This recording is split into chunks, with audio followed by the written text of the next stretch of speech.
नमस्कार, मैं अवजाज शेखर आजाद और आप देख रहे हैं द भारत टाइम्स। भारत अगर डोनाल्ड ट्रंप से उम्मीद कर रहा था कि वो आतंक के खिलाफ खड़े होंगे, तो अब समय आ गया है आंखें खोलने का। मई 2025 में व्हाइट हाउस ने एक नया धार्मिक स्वतंत्रता आयोग का गठन किया, लेकिन जैसे उसके सदस्यों के नाम सामने आए, पूरी दुनिया चौंक गई।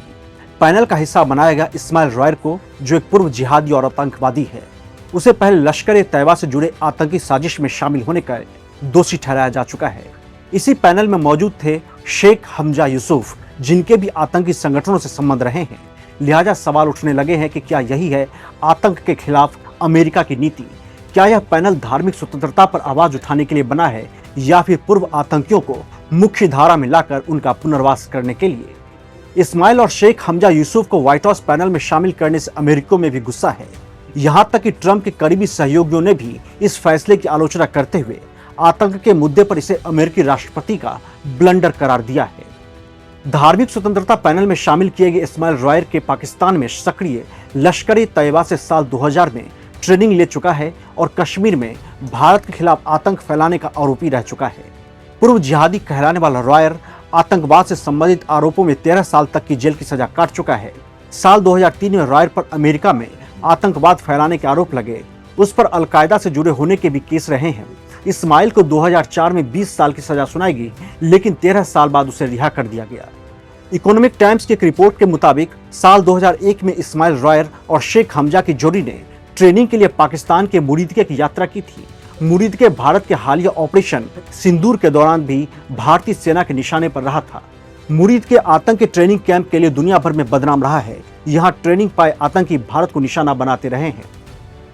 अमेरिका के जस्टिस डिपार्टमेंट के अभियोग के मुताबिक ये दोनों अन्य लोगों के साथ वर्जीनिया जिहादी नेटवर्क का हिस्सा रह चुके हैं, जिसे 9/11 के हमलों के बाद US federal bureau of investigation ने भांडाफोड़ किया था। लश्कर-ए-तैयबा भारत और अमेरिका में प्रतिबंधित गुट है। यह संगठन 26/11 के मुंबई हमलों में शामिल रहा है। ऐसे में भारतीयों के बीच भी ट्रंप के इस फैसले को लेकर नाराजगी है।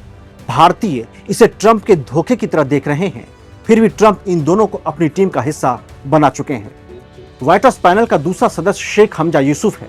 यूसुफ पर कट्टरपंथियों की मदद करने और प्रतिबंधित आतंकी समूहों से संबंध होने का आरोप है। ट्रंप प्रशासन के फैसले पर सवाल उठाने वालों में आम लोगों के साथ साथ पॉलिटिकल एक्टिविस्ट और इन्वेस्टिगेटिव जर्नलिस्ट लारा रूमर भी हैं। उन्होंने इसे ट्रंप का बेहद खराब फैसला करार दिया है। अमेरिका और आतंक के मामलों पर लिखने वाले कई दूसरे एक्सपर्ट्स का कहना है कि ट्रंप के फैसले से अमेरिका के हालिया वर्षों के आतंकवादी विरोधी रुख को तगड़ा झटका लगा है। सिर्फ इतना ही नहीं, इससे भी ज्यादा चौंकाने वाला है ट्रंप का सीरिया के राष्ट्रपति अबू जोलानी से हाथ मिलाने का फैसला। सऊदी अरब में डोनाल्ड ट्रंप ने कट्टरपंथी नेता अबू मोहम्मद अल जलानी से हाथ मिलाया, बातचीत की, सौदेबाजी की और सीरिया को अमेरिकी खेमा में आने का ऑफर देकर अभयदान दे दिया।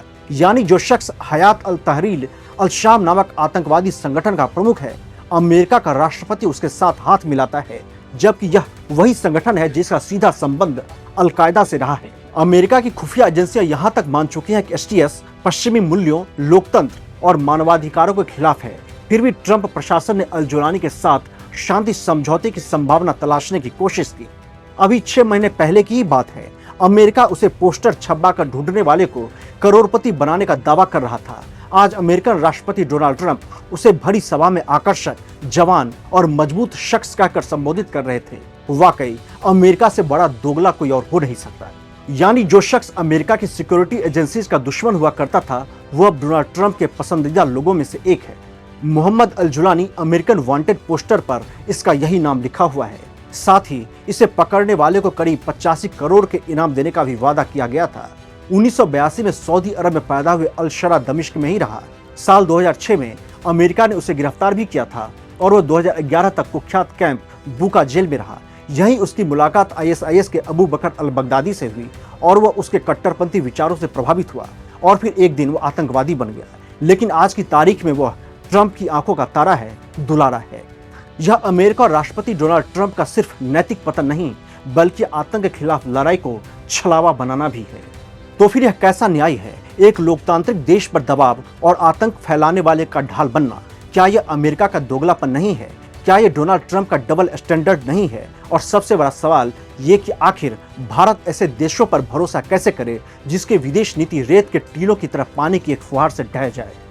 भारत के प्रमुख जियोपॉलिटिकल स्ट्रेटजिस्ट ब्रह्मा चलानी ने भी लिखा है कि आतंकवाद का निर्यात करने वाले पाकिस्तान की रक्षा के लिए अमेरिका ने कूटनीति नहीं बल्कि आर्थिक ब्लैकमेल का लाभ उठाया, जिससे एक भयावह सवाल उठता है कि यदि वाशिंगटन सैन्य संकट में भारत को रोकने के लिए व्यापार रोकने की धमकी दे सकता है तो अगले संकट के दौरान रक्षा आपूर्ति श्रृंखलाओं को हथियार बनाने से उसे कौन रोक सकता है। उन्होंने कहा कि भारत ने अमेरिकी सैन्य हार्डवेयर खरीदने में लगातार इजाफा किया है, लेकिन ट्रंप की इस धमकी के बाद सबसे बड़ा डर यह बनकर उभरा है कि वास्तविक संघर्ष के दौरान अगर वाशिंगटन नल बंद कर देता है तो ये डिफेंस सिस्टम किसी काम के नहीं रह जाएंगे। लिहाजा किसी भी देश की राष्ट्रीय सुरक्षा किसी अन्य शक्ति की राजनीतिक सनक पर निर्भर मंचों पर निर्भर नहीं होनी चाहिए।